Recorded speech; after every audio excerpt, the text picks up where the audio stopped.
What's up, SC Nation? Welcome back to another episode.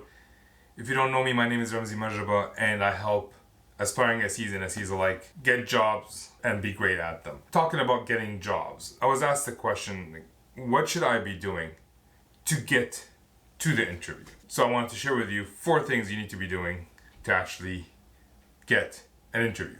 Differentiate yourself from the crowd. The first thing you need to do is hit the like button and subscribe for the algorithm. That will mean a lot to me, especially if you are actually, in fact, enjoying my videos. Unfortunately, that will do nothing to help you find a job, so let's actually go down that 3 things that you need to do.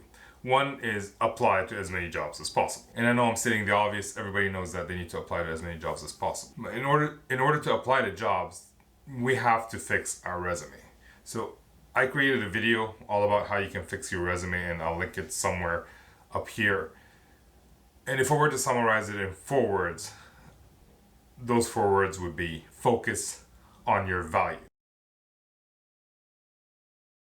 And not focus on your job description. Everyone can have a job description as part of their resume. Not everyone can think of the impact that they've actually had on the company that they work for. So check out that video and take some cues out of that. Hopefully that'll help you fix your resume a little bit better. In addition to fixing the resume, we have to fix our LinkedIn. LinkedIn is your resume, but on steroids. It's a live document, and there's so many little things that you can do to improve your LinkedIn beyond just what you've done, what the impact you've had from the banner to the image. There's a lot of things you can do, and I'm going to link a video, a live stream I did with Sly Getvins, and we discuss my LinkedIn profile, and he kind of critiques that as we discuss what we should be doing with LinkedIn. Once those are done, apply to as many jobs as humanly possible. I work with many SEs, and some of them are aspiring SEs, and some of them use spreadsheet to track all the jobs that they're applying to. Some of them don't use anything. They just apply and see what happens. And I just found this new tool thanks to Abrar Satar, one of my clients. It's hunter.io, either hunter.co or hunter. I'll link it in the description below. I'm not affiliated with them, but it looks like a CRM for tracking jobs. And CRM stands for Customer Relations Manager, so this is more like a job hunt manager. You can use that to find positions and track your status with each company that you're applying to. Now let's get to the second thing we should be doing in general, is connecting with as many people as humanly possible. It's obvious to say connect with sales engineers. Yes, you should be connecting with as many sales engineers as humanly possible. But main thing is, if there are SEs within your organization, connect with them. If there are SEs that you work with and they are your vendors, or sales teams, not just SEs, connect with them as well. A tip that a recruiter gave me a while back, that it's a third-party recruiter, that he doesn't look at people with less than 500 connections. If you're a sales engineer or aspiring to be a sales engineer, you should have more than 500 connections on your LinkedIn, because that's what we use on a daily basis. Also, you can connect with salespeople, not just SEs. Salespeople have a lot of influence. They can refer you to people within the company to find a job, especially if they like you. They can fight for you to get a role. Like, let's say I'm in Ottawa and there's a job opening for a company and I know the salesperson there. They can go to bat for me to actually join that company. Connect with SE trainers like Chris White or Carrie Skalski. You can also connect with recruiters. A lot of recruiters have LION, Lion LinkedIn Open Network, behind their name. That means they're open to connecting with everybody. They usually have a lot of connections as well, so connect with them, grow your network that way. So far, I think I've been stating the obvious. The one thing I want to add, there are a few things I want to add that could make a difference, is try to bring value to them as much as you're trying to take value. When you reach out to connect with them, make sure you message them. You put a message in LinkedIn or whatever platform you're using that I'm an aspiring SE, I would like to learn from you about the role. Hopefully we can work it out. Or I'm looking, if you're already in SE and you want to change industries, say, I want to learn about the industry that you're working in, hoping you can spend some time with me. Generally speaking, the sales engineering community is the best community in the world, and they give you their time freely. So I wouldn't say, don't take advantage of that, as in don't abuse it, but they're giving you their time. Use it wisely. Which brings me to my next point, that try to give back to those people who are giving you time. A perfect example for that would be Anthony Palmozzi. He reached out to me almost a year and a half ago, something like that. He had commented on my YouTube channel and said, and then reached out to me on SENY and said, Ramsey, I'm the guy who comments on your YouTube videos, love what you do, which is a good boost for the ego. But he also wanted to chat.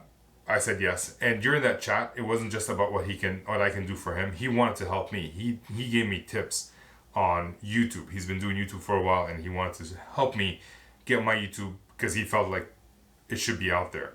So he provided value to me, and we're friends. We became good friends, and I've helped him throughout his career to get a job, and he's an associate sales engineer today at Dell, and he continues to help me either as a sounding board. He just provides value. He finds a way to provide value. Maybe not everybody has a YouTube channel, but for the SEs that you're reaching out to, they may need something that you can help them with. By the way, there are a few SEs on LinkedIn doing different things, whether they're talking about technology or they're talking about women in tech, like Sly Gittins. That's his thing.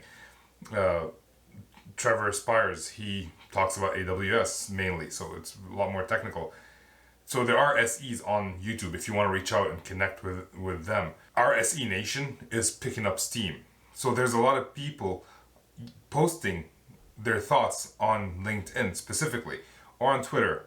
Not that many people do that on Twitter for sales engineering.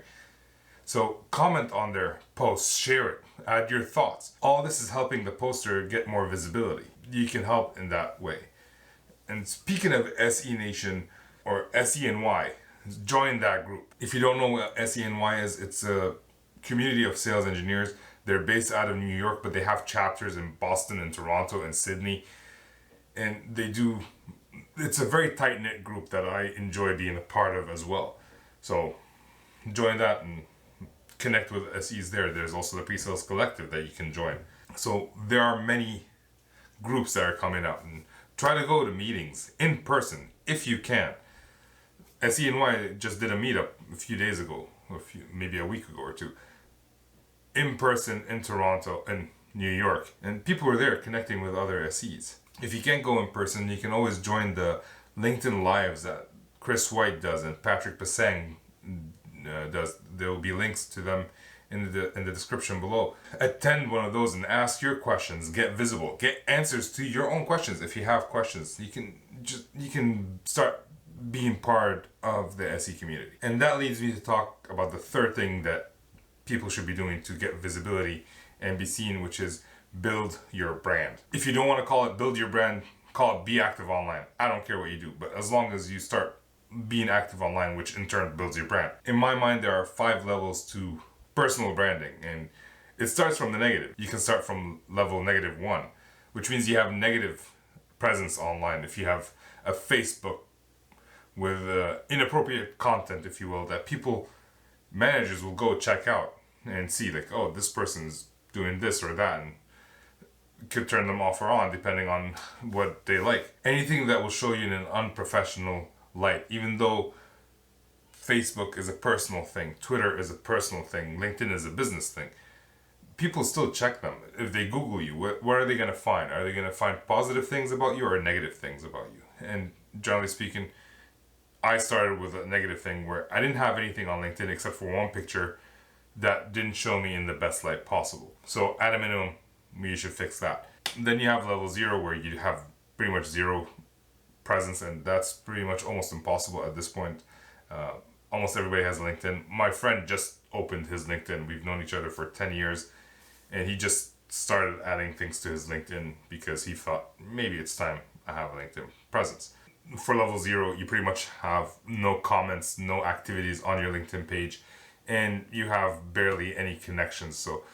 And that's easily fixable, as we discussed earlier. Level 1 of branding, like you're in the positive, and it's fairly easy to achieve. You just have a LinkedIn page that looks kind of nice, and you comment on other people's posts and share your thoughts. So you're not actively writing an article, but if you read an article, you put your thoughts onto it.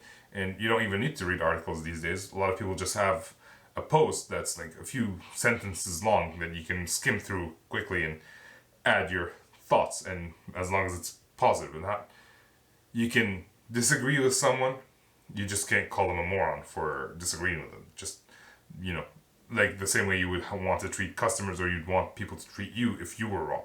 Then you have level 2, which is a little bit more work where you start adding your own content. After reading many people's contents, you start formulating your own thoughts, and it'll become easier for you to actually put your thoughts right there. And if you would think that, oh, that person said something similar 2 months ago, you still have the right to your own thoughts and sharing your own thoughts. And you can put your own spin to whatever he said. I recently did a video where Daniel Cafferty, he put a post on LinkedIn, a video on LinkedIn, talking about the 3 things you should do during while presenting an infographic. And I took that video, I asked his permission, took that video and added my own spin to it, added my own thoughts, and put a YouTube video. So he had his thoughts. I didn't steal his thoughts. I just shared it with my audience, so he's happy, and I added my own thoughts to it, so I'm happy, and hopefully the people watching it and listening to it or reading it are happy as well. And then you have level 3 kind of branding, where you have your own website, YouTube channels, and you just are constantly putting out content on a consistent basis, whether it's weekly, monthly, daily, whatever it is. As long as it's consistent, you're putting that out there. So in my humble opinion, these are the 3 things that you need to do. Plus, hit the like button. That was a bonus, I guess. And subscribe. And share it with a friend. But that was a bonus. Let me know what you think.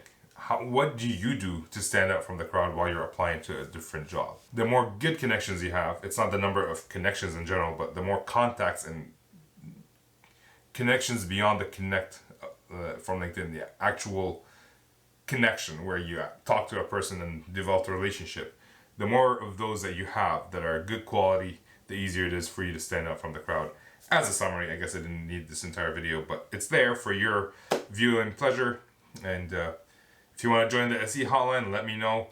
It's there for you. If you're looking to become more active online and you're looking for some help, let me know. That's what I do. So I will see you next time. Get back to work. Peace.